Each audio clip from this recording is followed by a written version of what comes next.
Now, how this backbone is built. So you basically have ISIs as the IGP and use BGP to carry the external routing information. And we do dual stack to support IPv6. This is to support the LinkedIn's initiative to do V6 as well. This is something which my colleague Frank Martin spoke about on Monday. We also do ECMP so that we have the option to horizontally expand the capacity. So whenever the traffic demand between some sites are increasing, we add more capacity horizontally between those sites, and with the help of ECMP, we try to distribute the traffic. So what kind of traffic we are dealing with? So basically, these are traffic which are coming from the users. So somebody connects to LinkedIn to say like, okay, I want to see some news feeds or some job recommendations or videos and other stuff. These members' traffic come to our data center, and every request from the user triggers quite amount of east-west traffic. These east-west traffic includes the application call graphs or Hadoop or Kafka or even the replication traffic and also the scheduled offline jobs. So every request from the user multiplies into many different transactions in the data center, also among the data centers. And as you can see from the graph, that user base is constantly growing, so which means the east and west traffic is also constantly growing. And if you look at the characteristics of this traffic, it is changing on very many parameters than typically you would see in some networks. So it changes based on the time of the day, it changes based on the day of the week, and also it varies, depends upon some special events or promotions and other stuff which happens in the website. And this network also carries some bulk data transfers, like flows which are very heavy throughput intensive, which occurs between data centers, something like regular backups, and also for your disaster recovery. So we are dealing with a mix of traffic, which is some of them are very sensitive to loss, some of them are very sensitive to the performance, some are on strict SLAs. So there is a combination of traffic. So when you look at this traffic mix, we need to find a way to manage this traffic in a more streamlined way so that we can plan for capacity planning, and also we can control how the traffic is flowing in the network so that you don't have surprises when you see a sudden spike in traffic in from one particular site or some particular applications. So in order to manage this in a better way, we started doing the traffic engineering. We started with the RSVPTs. What basically RSVPT does is that when you have to move traffic from site A to site B, the router in site A determines what is the demand of traffic, and it tries to negotiate to all the routers in the topology which takes you to the site B to say like, yes, I need a bandwidth of X, and do you have it? So as every router in the path says, yes, I do have the bandwidth, yes, I do have the bandwidth, once you get the confirmation from entire path, then the router says, okay, let me set up the tunnel and let me forward the traffic on that. So it is more like you get the assurance that you have the enough capacity before you forward the traffic. So, and you have some control over how these tunnels are set up by means of some constraints, right? These constraints are, we typically use the link colors. Link colors are nothing but tags you attach to the circuit. And that helps the tags, you can use it to set up the RSVP tunnel to say like, hey, use circuits of this tag and use avoid circuits which are having some other tag. Now, this constraints are added to the SPF information which you get from ISIS, and this combination is what is called as the constraint shortest path. Now, based on the constraint shortest path, the router determines what is the best way to reach from site A to site B. And on that path is where the bandwidth reservations are happening and the traffic is being forwarded. And since I was saying like we do have a lot of parallel circuits to horizontally expand, we need to support ECMP. So in order to achieve ECMP, what we do is we use multiple RSVP tunnels between site A to site B. So in place of creating one tunnel, you create 2, 4, or depending upon how much is this diverse path you need, you create so many number of tunnels. And the routers are going to do hashing and then distribute the traffic across them. So this is a typical setup of RSVPT. So I think if you have worked on the RSVPT, I think it's pretty straightforward. So as a administrator, you come up with computing which is the best path you want to forward the traffic with based on your expected traffic load and what is the current demand on that path. And then you determine what is the best way to take this traffic. And also you need to keep in mind like what happens if that path fails, like if the link in that path fails. You need to determine what is the backup path. So you pre-compute the backup path also, and then you go to the router and say like, hey, this is how I would like you to set up the tunnels from site A to site B. And based on those instructions, the router uses RSVP to reserve the bandwidth and set up the path. So here in this particular diagram, you could see like there are 4 tunnels, and a couple of them are in one path and the other couple are in the other path. Now, if you need, you can have even more diverse, so you could have more number of tunnels, more than 4, or you can have less, depends upon the number of variations you're looking at. So, in this thing, what worked? So, we were able to control how the traffic is moving from one side to the other side, and also we were able to distribute the load across multiple circuits. Yes, we did move forward. We are able to now have a better say on how the traffic is behaving in the backbone. But not everything went fine. There are a few cases where this solution does not work as expected. Let me go in detail. So one of the cases is the bin packing problem. Let me try to take a very simple topology. I'm just trying to make it as simple to explain, but in real life it's a bit complex. But assume like there are 3 routers, router 1, router 2, and router 3, they are connected in a triangle.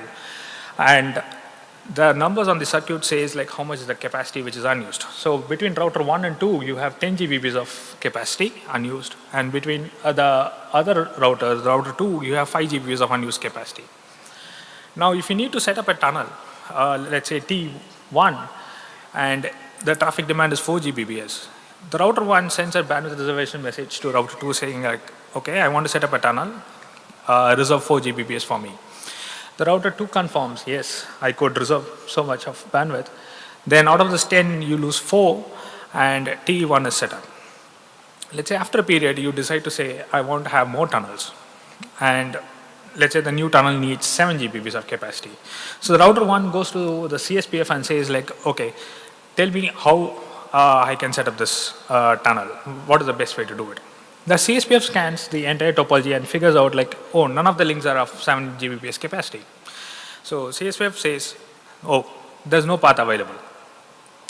And the tunnel fails to set up. But if you look interestingly, if you count the unused capacity, you have 5 Gbps via router 3, and also you have 6 Gbps directly out. So in total, you have 11 Gbps of traffic capacity unused, but still you use only 7. You need 7, but still you can't provide that. So you have resource, but you can't use it. This is something which is not good. And the other problem is the deadlock problem. Let's take the same topology and then let's assume like all links have same amount of capacity available. 10 Gbps of unused capacity. And you set up 2 tunnels between router 1 and 2, tunnel 1 of 4 Gbps and tunnel 2 of 4 Gbps. So you consumed 8 Gbps and then you are left with 2 Gbps unused capacity in this path. Now, after a period, if the traffic demand increases and the tunnel says, okay, no, I want to grow from 4 Gbps to 7, let's say T2 wants to grow. Now, you need extra 3 Gbps capacity, but the circuit has only 2.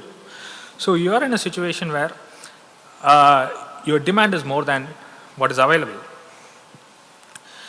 Now, one interesting thing is that though RSVP has a mechanism to do resizing of the tunnels in the name of auto bandwidth, the auto bandwidth is not a constant thing. It doesn't come and immediately say like, okay, suddenly the demand has increased, I'm going to change it.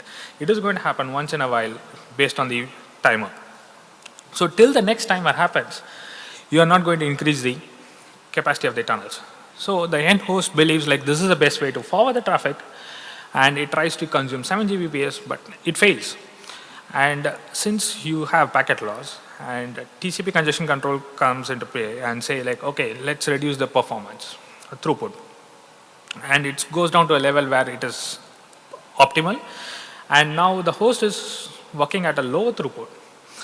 But if you look interestingly, there is another path which has more than enough capacity available for you. But since RSVP is not ready to move, you are still stuck with the same path where you are congested.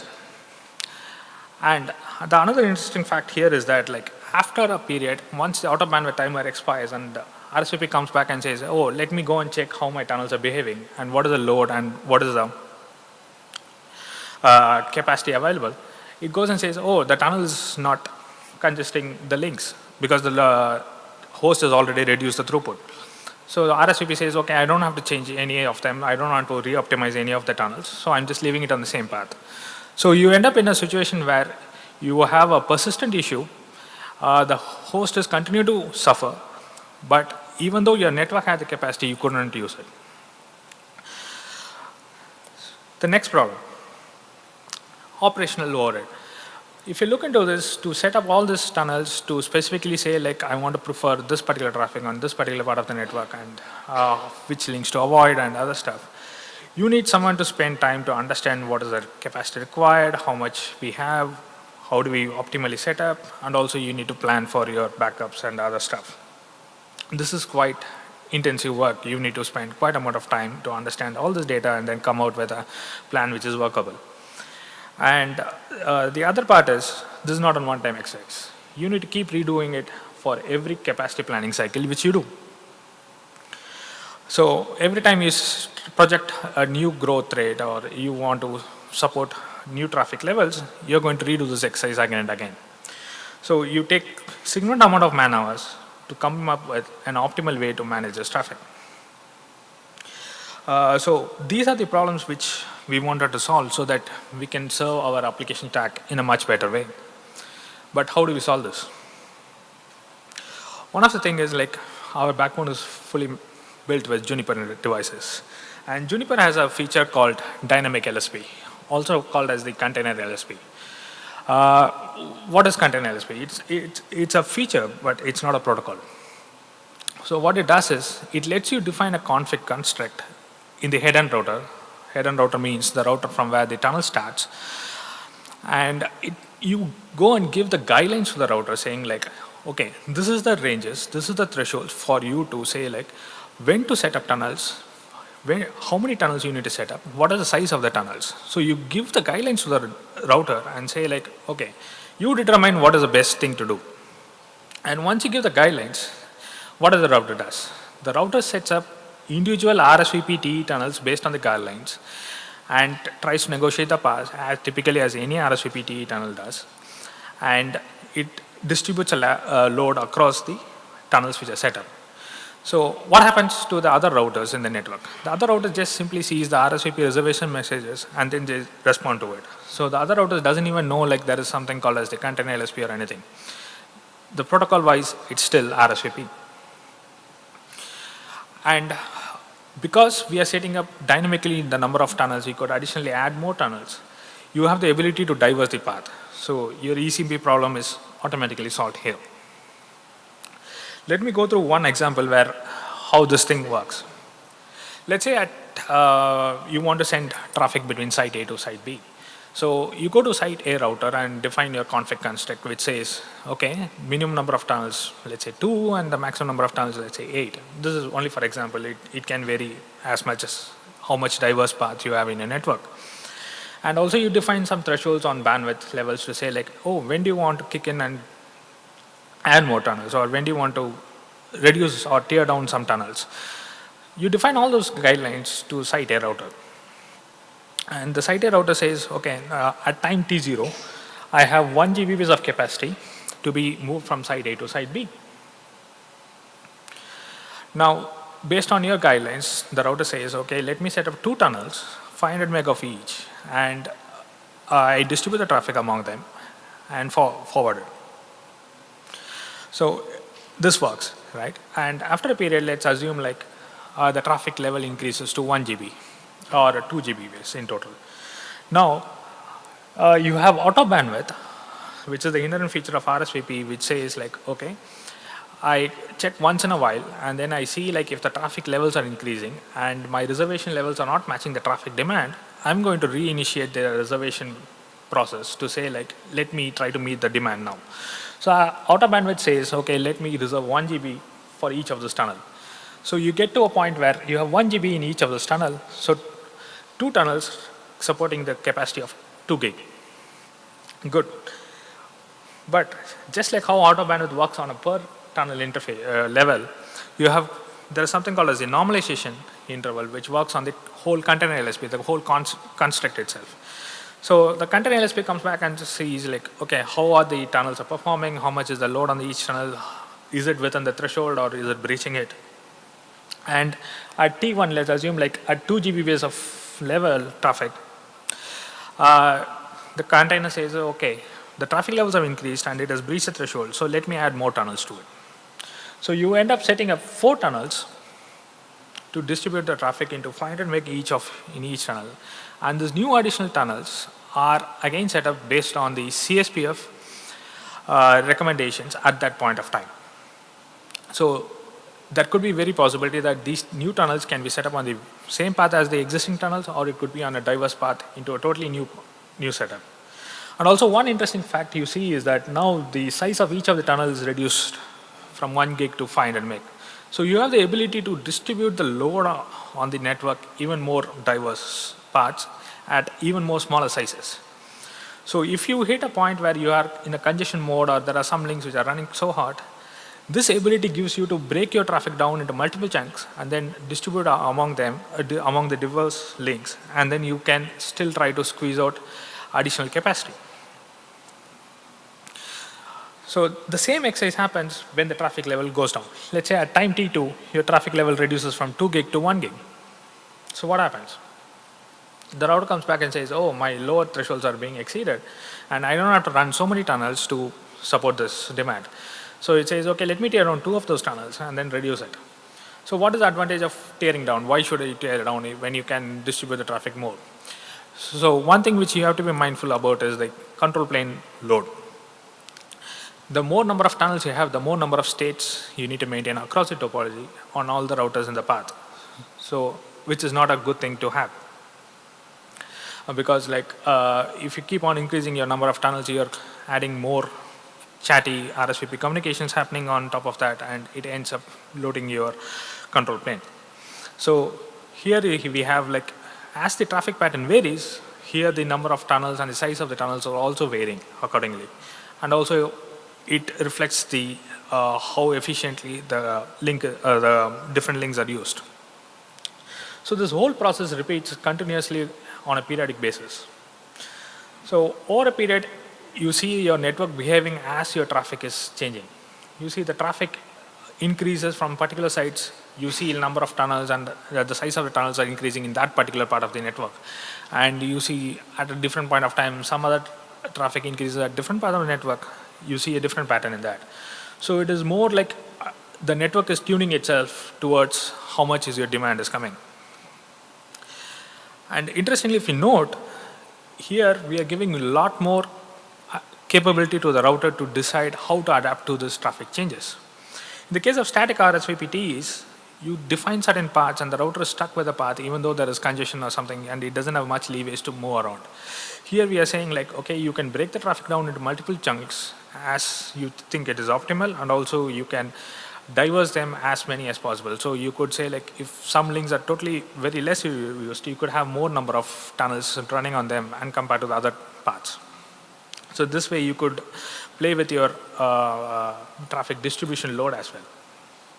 And this is one significant advantage we see with container LSP, you could handle the bin packing problem and the deadlock issue much more elegantly than what you could do with RSVPTs. So if you look at this containers LSP setup, how different it is from the RSVP way of doing it.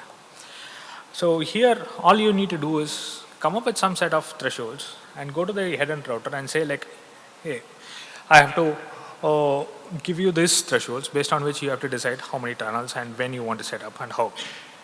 Right? In order to simplify our work, we did a small tooling which can come up with quickly do the math and say okay, this is the thresholds for you.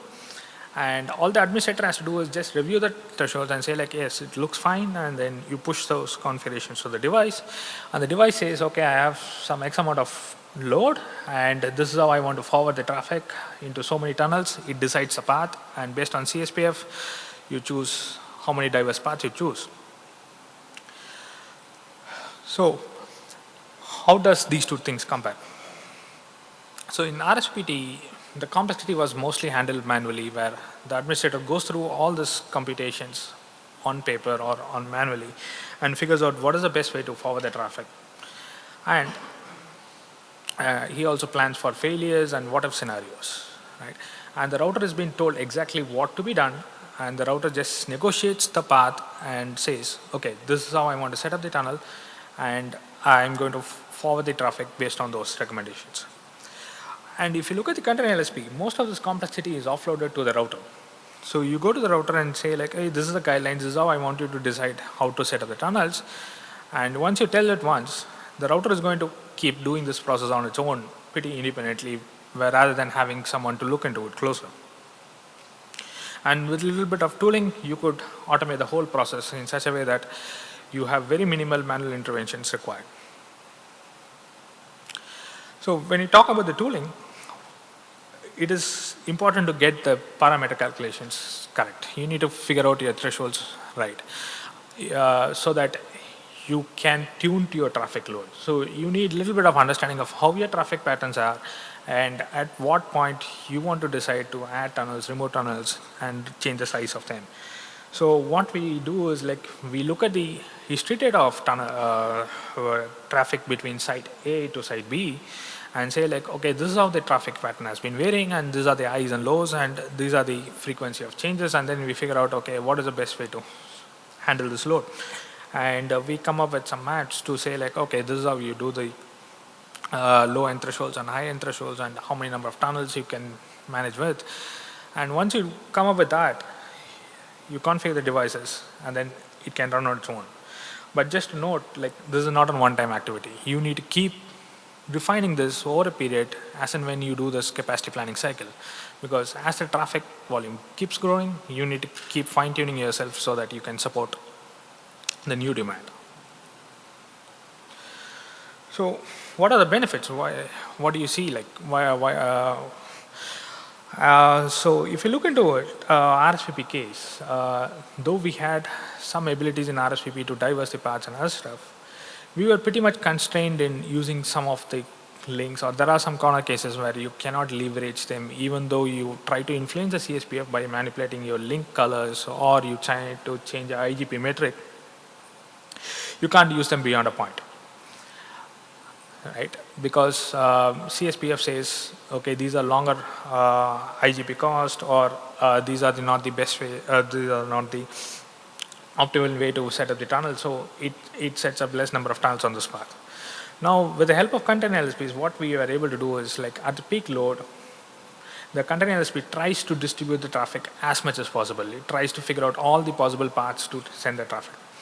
So we are able to see a significant improvement in the utilization of most of the links, and we see improvements of around close to 20% more, which means we save a lot of GBps of traffic, which means your capacity upgrade can be delayed even further, because we are running the network much more efficiently than in the past. And you have the OPEX savings because you don't need someone who's constantly reworking the math and reworking the topology considerations and coming up with the tunnel recommendations and other stuff. So you significantly save on the man hours. And the major benefit, what we see is that, like, now the routers are independent to react to the network conditions. You have a failure or you have a congestion, the routers can quickly find out through IGP message saying like, okay, there is a topology change happening and I need to quickly react to it. And by the router deciding what's the next course of action, before some administrator or the on-calls are informed that there is a change happening, there is a remedy happening already on the network. So which means your MTTR has significantly reduced. So moment you repair those issues quickly, your impact on the services are significantly less. So which means your application owners are seeing much better performance out of network, irrespective of the network events which are happening. This is one of the major wins we see out of doing this. So what's ahead? So what we are looking forward? So our traffic pattern is constantly growing, and we have more users coming in, and more users add more content, and we have video and all sort of applications which keeps demanding more and more traffic, and the variations are keep going to happen. So we need to keep constantly on top of trying to optimize our network in such a way that we are able to use the network efficiently, and also we are able to meet the demand, and we are little bit ahead of the demand so that we have enough capacity to even to address unforeseen spikes in the traffic. And we are also looking at segment routing with some software controller, but it's at the very early stages because there are so many problems to solve when you want to do this whole stuff using a controller. You need to figure out how you run your CSPF in the controller, how you know the real-time network events, and how you're going to optimize them. So there are a lot of problems which you need to figure out, and to come up with a compelling case to say like, yes, we could run the network even more efficiently with segment routing. So it's in the early stages. And as I said, we are running a mix of traffics in this network. We have large number of high throughput flows also running along with the mission critical stuffs. So we are trying to segregate the high throughput flows between the data centers into a separate network so that the mission critical, the loss sensitive and congestion sensitive applications are running in a separate network which can be much better handled rather than having two different traffic patterns at the same time. So that brings the end of my slide. Thank you for your time.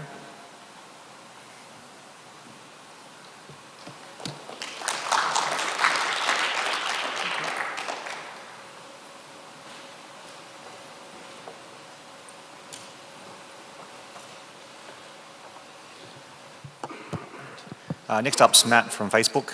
Matt's going to chat to us about network disaster recovery on the Facebook network. Thanks.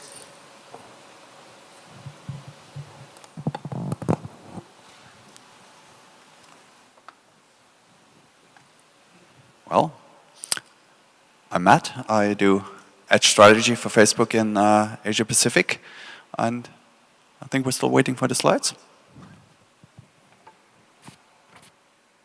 Here we are.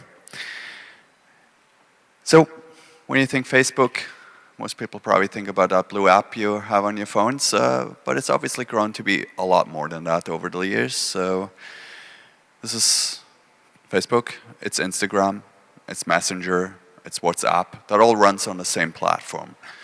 And it's big. When we're talking about all those combined, we're talking about massive scale, and that brings scaling challenges with it. Give you some ideas. Over 2.5 billion people use those apps regularly. There's 300 million pieces of content being uploaded every single day. That's your pictures and so on. There's 1 million updates, posts, status, comments every single minute.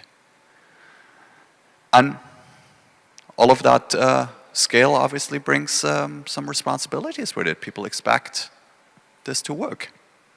And today, can I talk a little bit about what happens when that doesn't go to plan? This is the last thing any of us want to see. Not good.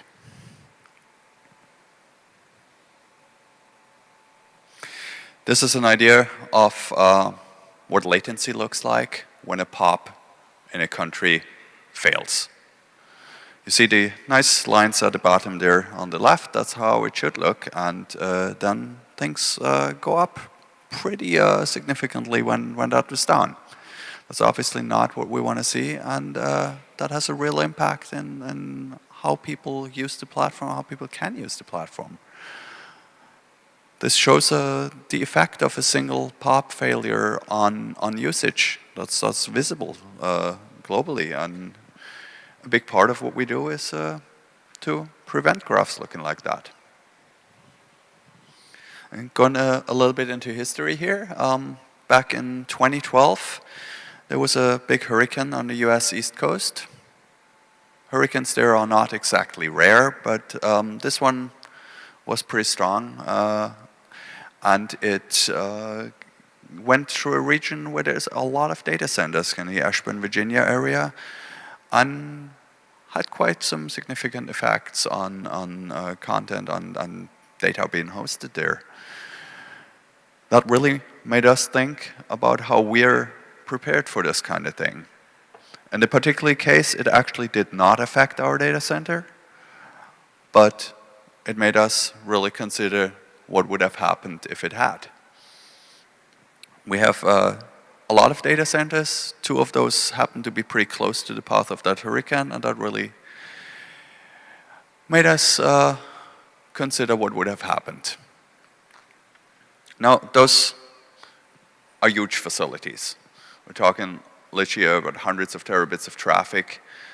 They're use enough power to power a whole city. And they run lots of complex interdependent software services that developed over time, and really considering what happens when one of those facilities is completely offline is a pretty complex problem. But we started looking into it. And that brought us, well, here we go, brought us really up to that single question: what would happen to our services if an entire data center was completely offline? And we didn't know. We really had to go into that.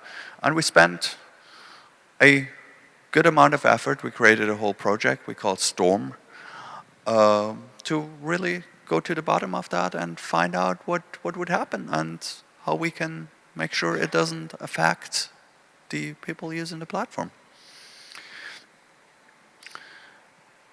That went on for almost 2 years, this project, and we did a lot of simulations. We wrote a lot of code. We rewrote a lot of code. We did a lot of analysis about what depends on what, how things are hosted, how things communicate with each other. And we really went in depth there till we got pretty confident that we know what we're doing. And that's where most companies would have stopped. We didn't. We said we really want to find out if things work the way we expected them to. And there was apparently a fun conversation the morning of that test when our head of engineering, Jay, talked to our CFO at the time, and the question was like, but you're not really gonna offline Ashburn? And well, the answer was yes, we do. That's the only way to find out if all this effort paid off, and we did. We shut down an entire data center, and well, from the outside, well, nothing happened. It was a huge success. There was no visible impact to the people using the platform at all. But it taught us a lot of lessons, because one of the things we, for example, did not consider too well in all our exercises was our internal systems. It turned out that a lot of our internal monitoring and reporting tools depended on a process that was running in that data center we shut down. And we were completely blind during that exercise. Well, nobody on the outside world realized that. It definitely resulted in a lot of homework for us to fix this. And because this was such a big success, we made this a regular thing. We asked Jay to roll the dice and pick the next data center to offline. And we've been doing that since. This has become the Storm series. They all have some fancy internal name with the word Storm in it. And we keep doing them regularly, and we've been reducing the kind of notice time and the actual preparation for them further and further. And we're now in a cadence where we regularly, randomly shut down one of our back-end data centers without anybody, ideally, ever noticing. Now, what's next? Well, those are all hugely complex, really, really big facilities. They have one thing in common: they're fully under our control. Those are our own data centers, running our own software in our own facilities, connected to our own backbone. We have full control over any and all elements. there. But the next step is what we call the edge. That's actually where my team comes in. That's all our connectivity from us to the outside world, connecting to ISPs, people in the room here. And that part is obviously a completely different set of challenges, because this is stuff we do not fully control. Now, we know things will fail regularly. There's really nothing we can do about this. It's about making sure when they do,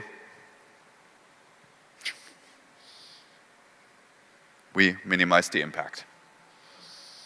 We want to make sure that whatever element fails does not result in people not being able to use the platform. And a lot of that has to do with automating our systems, our traffic steering architecture, controllers on different levels. Some of you might have seen a previous talk I did about how those work in detail. And mitigating the impact of any kind of outage there will be on the network.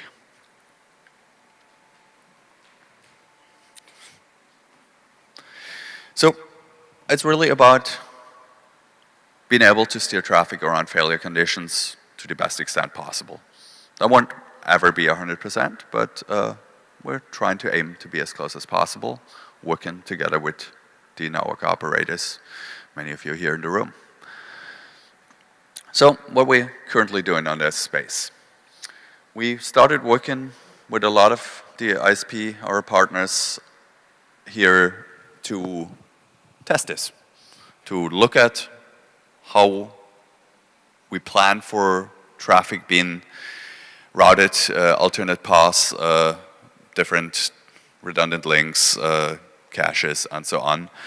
And we started doing some exercises where off-peak we actually took down links in cooperation with ISPs, announced, not to test what happens under load, but to test the functionality, to see how traffic moves. And then being able to actually analyze real data and learning from it and iterating on it, improving our systems based on that. We started to develop a lot of tools internally to analyze that data, and then as a next step to automate things reacting to those kind of signals. Such a train test is literally to test the resilience. So we, depending on the connectivity to the network, want to look at that both within the same metro, like might be multiple POPs in one city, like in Singapore and Global Switch or Equinix, or it might be between different metros, like somebody connected to us in both Singapore and Hong Kong. And we cooperate with the ISPs, we plan this, we find a time window, and then do this in a controlled manner at this point. Again, this is about functionality. It's not about testing a peak volume. That's the latest step. This is really about just making sure that traffic behaves in the way both the ISP and us expects it. And then, yeah, building upon the outcome and learning lessons from it.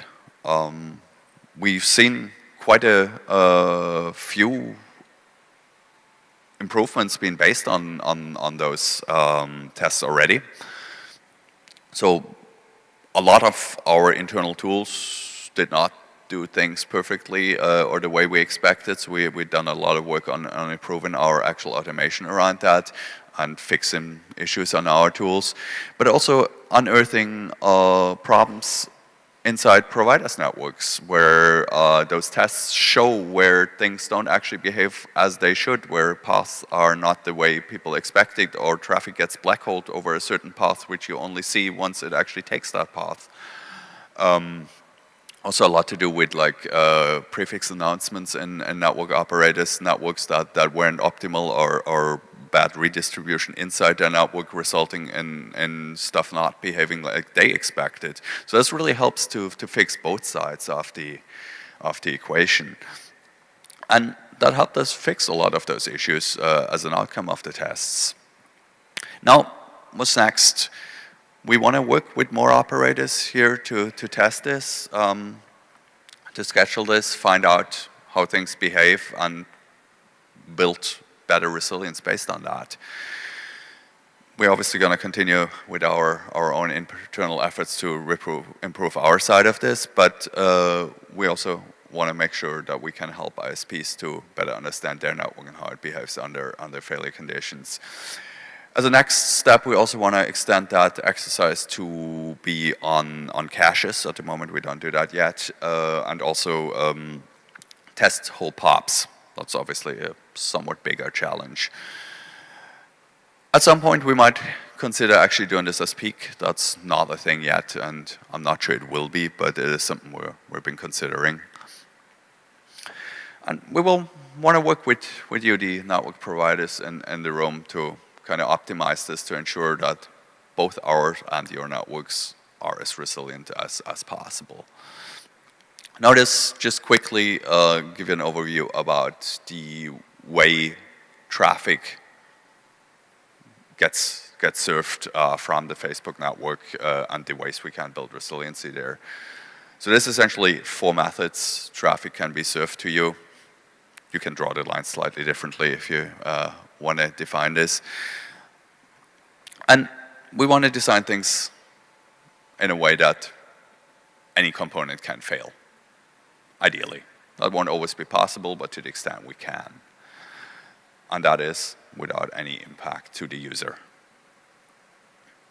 Now, the primary method of serving traffic from our network is caches. A lot of the ISPs in the room and in this region have caches inside their networks, and that's the vast majority of traffic by volume. That's essentially all the static content, so that's pictures, videos, some elements of the site, anything that can be cached, that's repeatedly.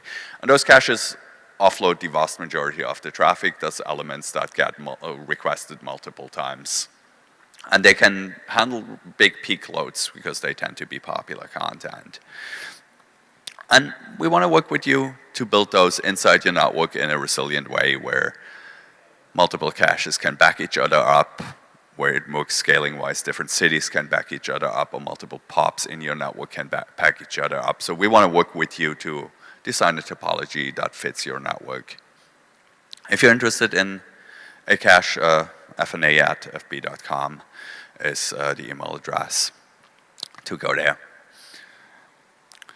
So this is some examples of like kind of big peak loads, live videos, or like big events like national disasters that really drive traffic in a specific region that is highly local and therefore highly cacheable.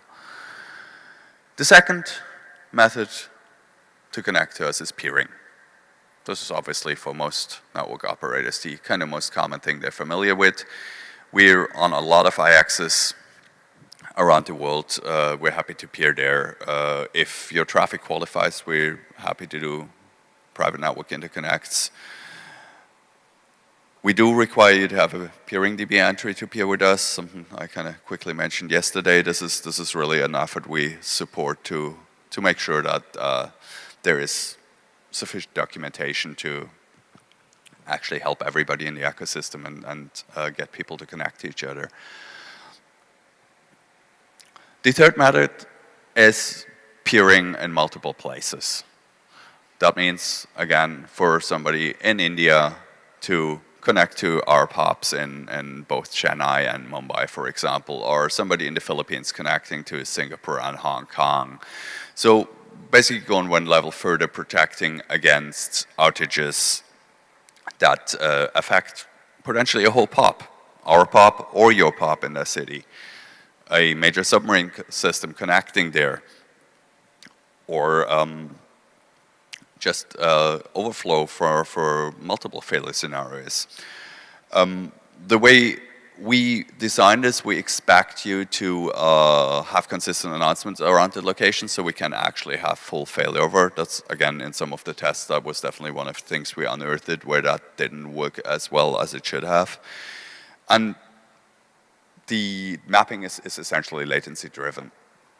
So it will serve traffic from the best possible location for user performance as long as that's available and has capacity.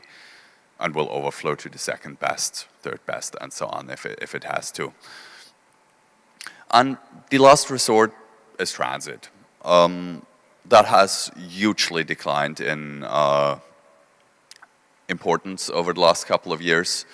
Nowadays, it's literally a tiny fraction of our traffic that still uses transit.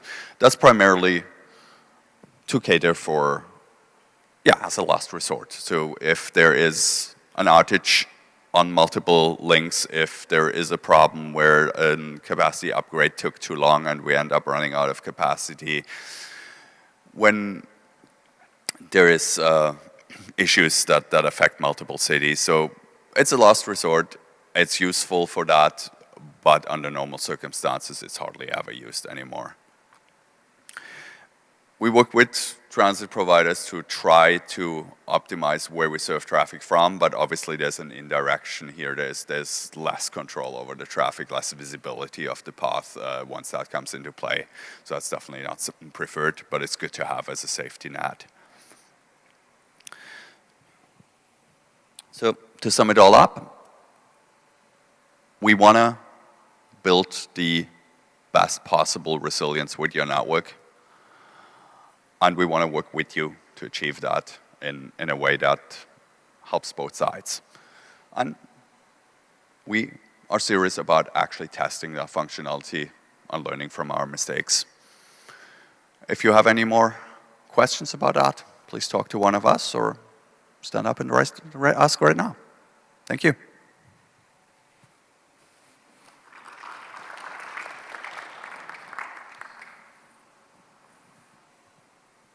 I guess that's a no.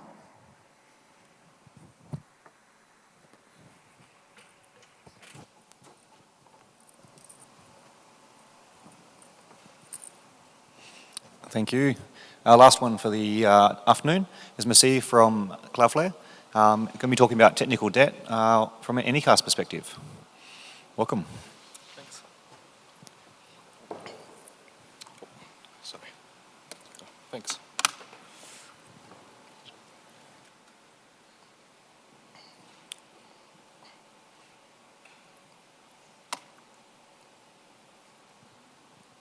Can I have the slides, please?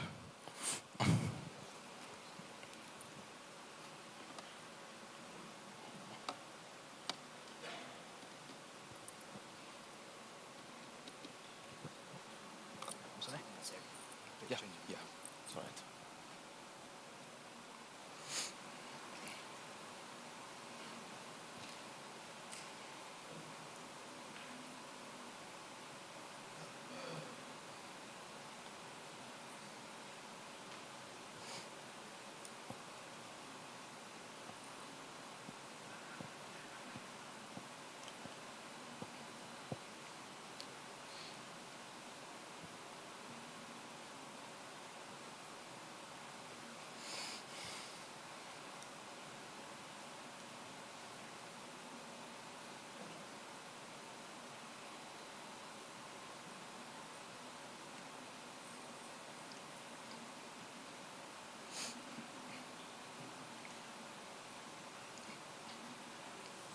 Cool, thank you.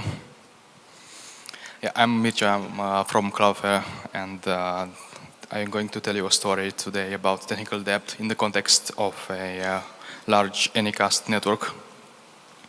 If the previous presentation was about disaster recovery due to external events, in our case, it was a perfect opportunity to create our own disaster, and this story is about how we prevented this happening. Few words about myself. I'm a network software engineer at Cloudflare, meaning that I have to take care of anything that means tooling for maintenance of the network, being also configuration management, but also a variety of other things that are going to improve our network operations from any perspective. Some of them I'm going to present them in just a few minutes. I'm also a member and maintainer at the Napalm automation community, and I also contribute to SALT, and I'm an OpenConfig representative. About Cloudflare, is one of the largest global networks and one of the biggest CDNs. We serve about 10% of the total web requests, and we defend about, now it's more than 10 million websites. And every day we resolve more than 100 billion DNS queries. We are also the largest and the fastest resolver. We resolve about 35% of the total internet queries. And we now also have recurrent resolver, the famous 1.1.1. All of these are served from more than 150 Anycast locations globally in more than 80 countries. And all of this happen from a large number of network devices, many hundreds which are deployed all over the world. In today's talk, I'm going to walk through with you through the Anycast, what are the challenges to run a large Anycast network, what was our technical debt, how we rolled out the changes using Salt, and how we monitored these changes to ensure that everything runs okay. Yeah, so we are a big Anycast network.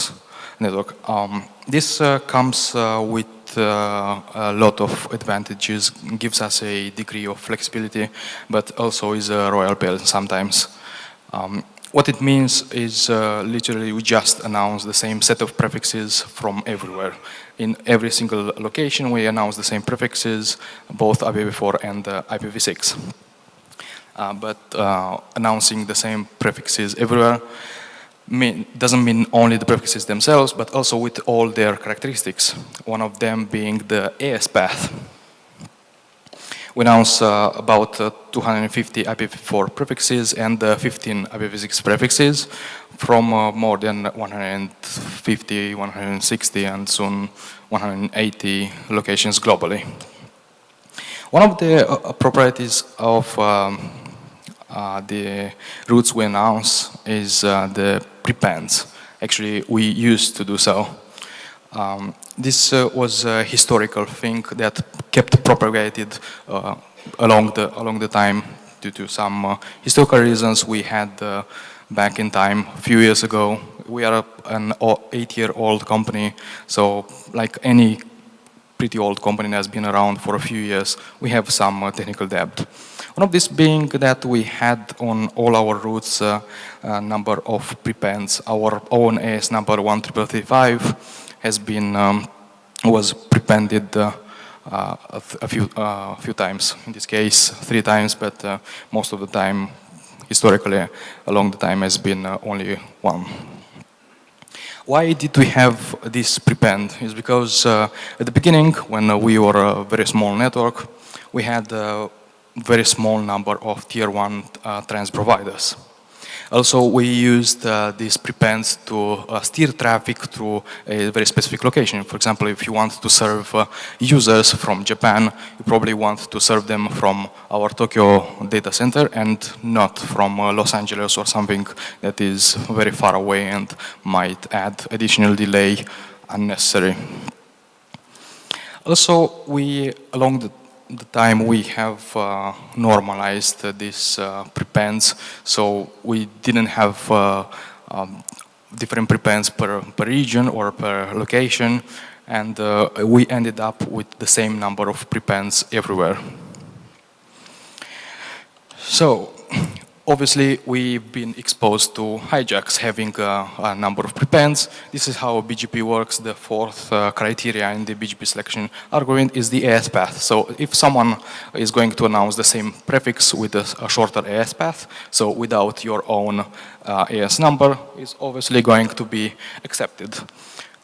This is also due to a number of reasons, but it's a little bit beyond this presentation. And we've been the target of different hijacks. We being a DNS resolver, people hijacked some DNS prefixes we have, for example, this one on the slide. And Another funny thing is that along the history, we kept pushing these configurations all over and over again. So a new location, when we turned up, we had to deploy the same prepends as in the existing ones. That means we kept adding technical debt with every new location we deployed. But why is that? It's because we had to keep it consistent with all the others. If we wouldn't have done so, if you turn up a new location without this prepends, it's going to attract all the traffic globally in that location. So it's only just a number of seconds, then that new location is going to be congested, because typically a new location is smaller than all the existing ones. How we decided to tackle this? One of these is RPKI. As of today, RPKI is fully deployed on our network, but even so, let alone RPKI is not sufficient. And it also makes sense that if we have technical debt because of AS path, why not remove this AS path prepend? Another solution was to announce /24 globally from everywhere. We'll eventually get there as well, but we had to proceed to remove these unnecessary prepends. They don't make sense anymore. Actually, as of today, we don't have these prepends in any of these locations. And we proceeded with a stage rollout. We removed the prepends globally in 6 stages, depending on what customers we have. You're probably aware we have a different type of customers. We have free customers, which basically don't pay money at all for our services. We also have others that pay our salaries, enterprise business, and so on. But the free users give us this flexibility that they are our playground. Whenever we want to release a new product that may cause impact, we definitely don't want to release it to someone that is paying us. We want to deploy someone that we don't have any particular SLA. So we started rolling out firstly on the free prefixes that serve free traffic. Traffic for the free customers that give us confidence and ensure that everything runs smoothly. Also, very importantly, that the changes are almost instantly deployed. So it's very important that we need to deploy all these changes at that specific moment everywhere. Not now in a location and 5 minutes later in another location, because this is causing to different routing issues all over the internet. To ensure that everything runs just fine, we had to implement extensive internal and external monitoring to see how this change affects us internally, but also how the entire internet is going to see this. Actually, the entire configuration change boils down to only this. Just removing the AS paths from all our trans providers. But this is only if you look in a specific location. But when you do this globally, it's not fun at all. Actually, many people that actually run Anycast networks told us that they would be very afraid to do what we did. Basically, is updating about 32,000 BGP sessions at one time. The change has been deployed using our tool of choice so that we manage our entire infrastructure. We use Salt for automating and orchestrating our network. It's an open source tool that is written in Python and gives the Jinja and YAML flexibility, plus you can extend it the way you need in your own environment.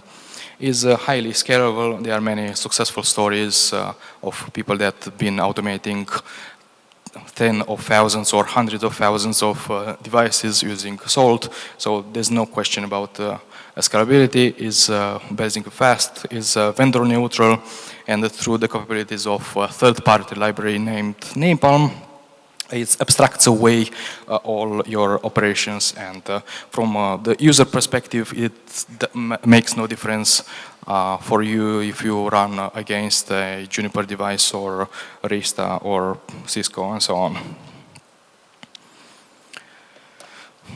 Now, in order to, before proceeding with the actual change, we started with a list of pre-checks. These pre-checks make sure that we know what we are changing, and gives us the confidence that we are actually going to roll out this change without any customer impact at all. In fact, this revealed that our sources of truth and our configuration were not perfect. We had, as in Dick's example, a /23 prefix that was not included as it should have been. Going through these checks, we went through these pre-checks, and we corrected some minor issues we had, and then we did a dry run globally, and we looked at the diffs that would be applied, but also at the configuration change. In fact, all this the preparation of the change itself, it only took about 1 or 2 hours to implement it in Python, but then evaluating all the diffs globally and going through each and every one of it to make sure customers won't see any impact at all, it took about 2 or 3 days. The change itself then has been deployed within 2 minutes. In fact, in 90% of the network has been deployed in the first 15 seconds, and the rest of them took a longer time due to various local issues. Sometimes the device was less responsive, or it took a longer time to commit, and so on. Now, how we monitored these changes, we had implemented internal and external metrics. The data has been collected in ClickHouse and Prometheus and has been plotted in Grafana. We collected the data for flows, SNMP data, and also the amount of requests we served. ClickHouse, if you are not aware, is just a database like SQL, well, like MySQL or Postgres and so on. The main difference is that it is not row-oriented, it is column-oriented, which makes it incredibly fast. We insert 100 gigabits per second of data, and we already have 3 petabytes or maybe 5 petabytes of data stored on the disk. From a command line perspective, ClickHouse is just like any other SQL language. You can have queries for retrieving and inserting data, select or insert, and gives you back a very nice output of tables. In this case, this complex query here simply selects the top data centers where we serve customer traffic from. The first one at the top is in San Jose, then Portland, Los Angeles, Frankfurt, Amsterdam, Singapore, and so on. I can't show the exact numbers. This is not allowed, unfortunately. How we collected the metrics effectively is using this tool named Prometheus. Is one of the most powerful and flexible tools available nowadays. Is again open sourced. Is tiered. Is a time series database, and we use this to collect metrics. The metrics look like that. It's very small, but I hope if you are looking at the slides together with me, you are going to see here each metric has a set of labels such as location, such as source AS number, and so on. In this particular example, the value of each metric shows the number of prepends we are now seeing the roots with. Even though Prometheus has its own tool set of plotting the metrics, we've been using Grafana for plotting something more nicely. Grafana is a very well-known tool for displaying time series visualizations, and has a variety of plugins which you can use to display different data. Some of the most interesting data we have here is on the top is the total global traffic we have. I can't show the exact numbers, but the most important is during this time window from before 7 a.m. and before 10 minutes past 7 is this time window from here to here. The top chart, you can see that there was no change at all in terms of total traffic served from our network. However, the most interesting one is this one. You can see here a drop. The blue line at the top is the traffic served from San Jose. The next one is the traffic served from Los Angeles, and the third one from Hong Kong. The next one is yellow. I think it's yellow, this one, is traffic served from Frankfurt. You're going to see that it's very interesting that the traffic served from San Jose had a drop. However, traffic served from Frankfurt and a few other locations in North America has been increased. This is the exact moment when we roll out the change. This is mostly due to the BGP convergence and also some devices committed changes earlier than others and so on. The most important is that we didn't lose any traffic at all. We just shifted for a number of minutes.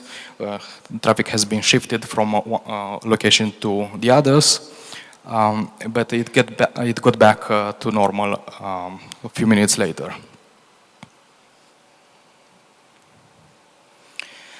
And that was how we've seen the change from an internal perspective. Externally, we similarly collected metrics. We stored them in Prometheus, and we plotted them again with Grafana.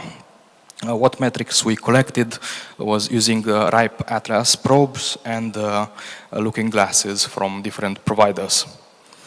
With RIPE Atlas, you can collect ping and trace route we can using probes deployed all over the world, and you can see how the impact is and how it behaves from different points of the world. RIPE Atlas probes also provide you a REST API, which you can use to collect all this data, and we used it before and after the change to see how routing has actually changed. Looking glasses, we use the root views. Also, a friend of us, Aaron Glenn, has deployed very quickly a looking glass. You can find it at dfz.watch. And also, we've used IX looking glasses. We are present at many IXs globally, and I'm going to take this chance to thank you for providing this and encourage more IXs if you are in the room. And if you don't have a looking glass, please work on it and ideally provide an API so people like us and everyone can use it. We have scraped this what the IX looking glasses provide and the others, and we generated Prometheus metrics. We ingested this and visualized it with Grafana. The actual code is as small as this. It's basically just just execute the HTTP request, load the document, scrape it, and load it as Prometheus metrics. This is the inserter. This is just how you insert Prometheus metrics. It's very simple. The code itself is quite small, I would say. And this is how it looked like. As you can see before the change, in this chart, here is the value of 1. This value of 1 is the total number of prepends we had before the change. Along the time, we, from different looking glasses and different locations, we can see that this number has changed from 1 to 0. And that means, and at the end, you see that we didn't have at all any more routes announced with one prepend. Everything has been removed globally, and this confirms that the entire internet has seen our changes in a relatively short window and without any impact at all. Plotting together both metrics from our perspective and from internet internet perspective, you can see that we can correlate this from the looking glasses, the time window when the looking glasses and the entire internet has seen our changes together with our view. And you can see this perturbance here that when the traffic started shifting and when the internet noticed that we applied changes to our routes.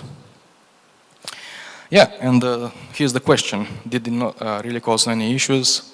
And the answer is no. No issues at all. We're not aware of any customer impact. The only thing that changed was the route have been fluctuating on the internet for about 2 minutes. The actual change took 1 hour to complete, starting with the pre-checks, applying the config, and post-checks, but it took 2 days to prepare all of this.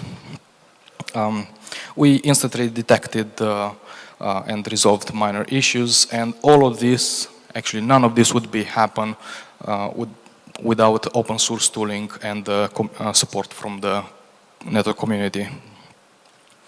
And for now, I'm going to take some questions if you have.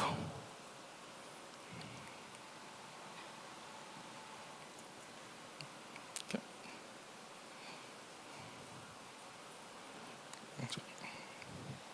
I guess no.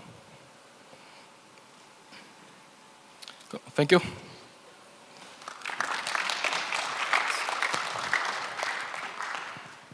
All right, that's the end of the day. You can all wake up. There's a few things on tonight, so if you haven't worked out what you're doing or you're not sure what's on, there is a Kinks event, there is a RPKI key signing BOF with whiskey and DJs and tech. So there's a few things, check the program, or if you need inspiration, come ask.